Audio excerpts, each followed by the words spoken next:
السلام علیکم، میرا نام شیخ خلیل الرحمان ہے اور آج میں بات کروں گا اسرائیل اور پیلسٹائن کے حوالے سے۔ اس ویڈیو کو پورا ضرور دیکھیے گا کیونکہ میں آج آپ کو ایک خاص بات سمجھانا چاہتا ہوں جو کہ آپ کو ایک بیک گراؤنڈ کے بعد اینڈ پہ ہی پتہ لگے گی۔ تو کچھ دن پہلے ٹویٹر پہ ایک ٹرینڈ چلا کہ وہ ریجیکٹ ورلڈ میپ۔ بات یہ کی گئی کہ گوگل میپ سے پیلسٹائن کو، فلسطین کو کیوں نکالا گیا ہے۔ پھر اس پہ جب میں نے تھوڑی سی ریسرچ کی، شاید آپ کو پتہ لگ بھی گیا ہو، تو پتہ یہ لگا کہ پیلسٹائن اور فلسطین کو آج تک گوگل میپس میں ڈالا ہی نہیں گیا۔ تو لہٰذا ہمیں کمپین یہ نہیں چلانی چاہیے کہ گوگل میپس میں سے فلسطین کو کیوں نکالا گیا۔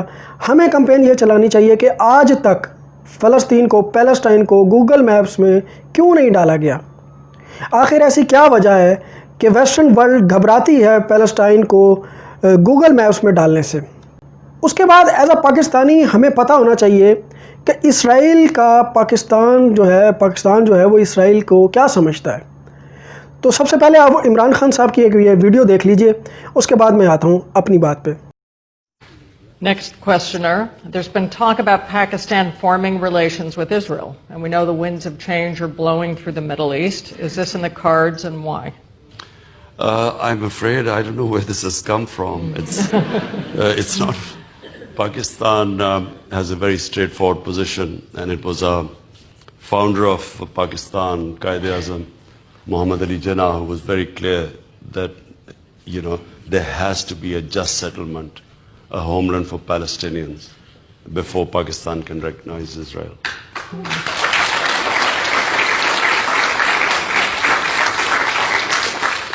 لہٰذا عمران خان صاحب کی اس بات سے یہ کلیئر ہو گیا کہ پاکستان جو ہے اسرائیل کو ریکگنائز نہیں کرتا، as a sovereign state recognise نہیں کرتا۔ ہم اسرائیل کو ملک مانتے ہی نہیں ہیں۔ اب اس کا مطلب یہ ہے کہ ہمارے کوئی بھی ڈپلومیٹک ریلیشنز جو ہیں وہ اسرائیل کے ساتھ نہیں ہوں گے، ہماری کوئی بھی ٹریڈ اسرائیل کے ساتھ نہیں ہوگی، جس طرح انڈیا، امریکہ اور مختلف ممالک کرتے ہیں۔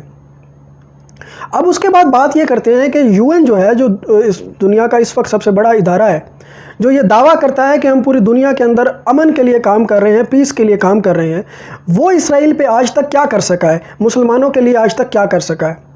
تو 1947 کے اندر انہوں نے، UN نے جو ہے ایک پروپوزل پیش کیا تھا کہ اس خطے کو 2 حصوں میں بانٹ دیا جائے، آدھا اسرائیل جو ہے، آدھا یہودیوں کو دے دیا جائے اور آدھا مسلمانوں کو دے دیا جائے۔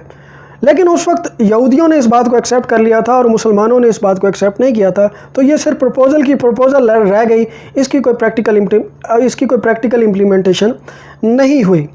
اس کے بعد UN جو ہے وہ مذمت کر دیتا ہے، اسرائیل کے ظلم کی مذمت کر دیتا ہے، کبھی UN کے فورم پہ کر دیتا ہے، کبھی جنرل اسمبلی کے فورم پہ کر دیتا ہے، لیکن آج تک کوئی پریکٹیکل امپلیمنٹیشن نہ UN کروا سکا ہے، نہ میرے خیال ہے آگے آنے والے دور میں کروا سکے گا۔ کئی سالوں تک تو میں نہیں دیکھتا کہ UN اسرائیل اور پیلسٹائن کا مسئلہ کسی بھی صورت میں حل کروائے گا۔ اب اس کے بعد USA کا سٹانس دیکھ لیتے ہیں۔ USA اس وقت سپر پاور ہے، تو USA کا سٹانس دیکھ لیتے ہیں، وہ اسرائیل کے ساتھ کیا اس کا برتاؤ ہے۔ اب USA جو ہے وہ ہمیشہ سے یہودیوں کو، اسرائیل کو سپورٹ کرتا رہا ہے۔ اب ڈونلڈ ٹرمپ صاحب نے جو بات کر دی کہ ہم یروشلم کو اسرائیل کا کیپٹل مانتے ہیں اور اپنی ایمبیسی وہاں پہ ٹرانسفر کر رہے ہیں، تو ایک بڑی ہی اسٹرانگ بیک جو ہے اسرائیل کو وہ امریکہ کی طرف سے ہے۔ پھر امریکہ نے اپنی ویپن انڈسٹری کو بیچنا ہے۔ جب تک دنیا کے اندر کانفلکٹ نہیں ہوں گے تو امریکہ کا اسلحہ کس طرح بکے گا؟ تو امریکہ جو ہے اسرائیل کو ویپن بھی بیچتا ہے، فائٹر جیٹس بھی بیچتا ہے، اور مختلف جو آرمی کے اندر آپ کو اسلحہ چاہیے ہوتا ہے وہ امریکہ اسرائیل کو بیچتا ہے۔ پھر ڈونلڈ ٹرمپ اور امریکہ اور یورپ جو ہے وہ اسرائیل کو اس عرب خطے کے اندر استعمال کرتے ہیں کہ اس عرب میں کوئی بھی مسئلہ ہو، کوئی بھی امریکہ کو یا یورپ کو کوئی بھی مسئلہ ہو تو وہ اسرائیل کو استعمال کرتے ہیں۔ اور میرے خیال سے ڈونلڈ ٹرمپ کبھی بھی اپنے نیشنل انٹرسٹ کو دیکھتے ہوئے، اپنے ملک کو دیکھتے ہوئے اسرائیل سے بیک بھی کر سکتا ہے۔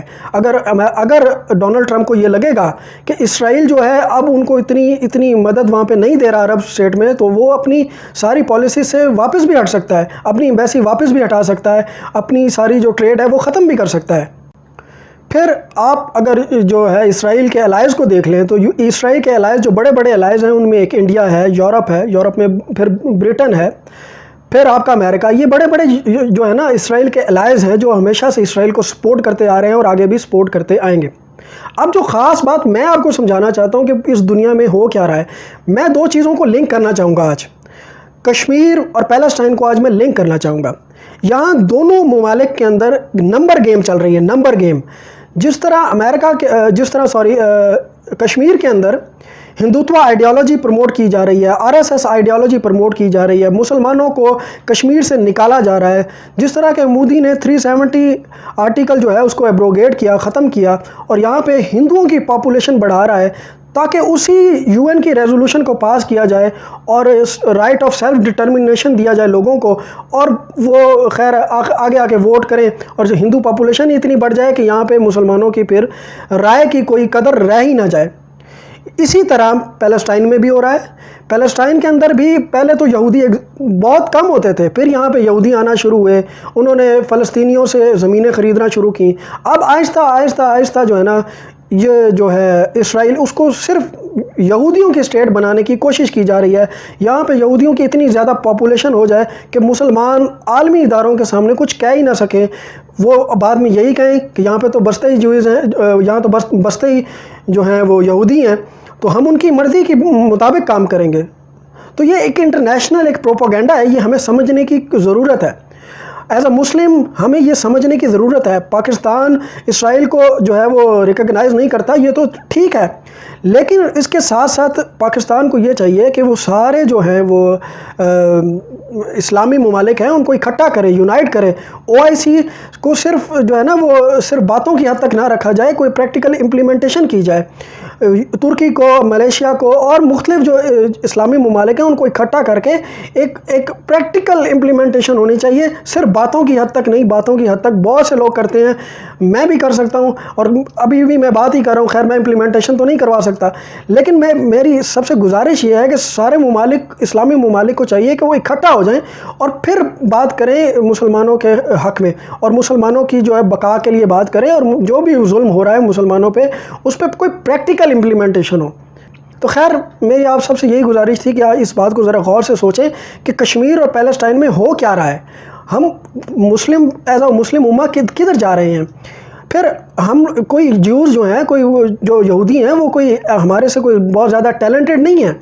ہمارے پاس بہت سارا ٹیلنٹ ہے، صرف جو کمی ہے اس چیز کی ہے کہ ہمیں چاہیے کہ ہم جو ہے سائنس اور مذہب کو الگ الگ نہ رکھیں. یہ دونوں کوئی الگ فیلڈز نہیں ہے. دنیا میں تب تک مسلمانوں نے ترقی کی جب تک کہ سائنس اور مذہب جو ہے وہ اکٹھا رہا. سائنس اور مذہب کی جب اکٹھا رہا، ابو علی سینا کو دیکھ لیں جنہوں نے میڈیسن کی بنیاد رکھی. پھر تب تک مسلمانوں نے ترقی کی جب تک سائنس اور جو مذہب ہیں وہ اکٹھے تھے. تو ہمیں اس بات کو ذرا سوچنا چاہیے، سمجھنا چاہیے کہ آخر کر کیا رہے ہیں ہم. خیر اب تک کے لیے اتنا ہی. امید کرتا ہوں آپ کو میری اس ویڈیو سے کچھ سیکھنے کو ضرور ملا ہوگا. چینل کو ضرور سبسکرائب کر دیجیے گا، ویڈیو کو لائک، کامنٹ اور شیئر کر دیجیے گا. شکریہ.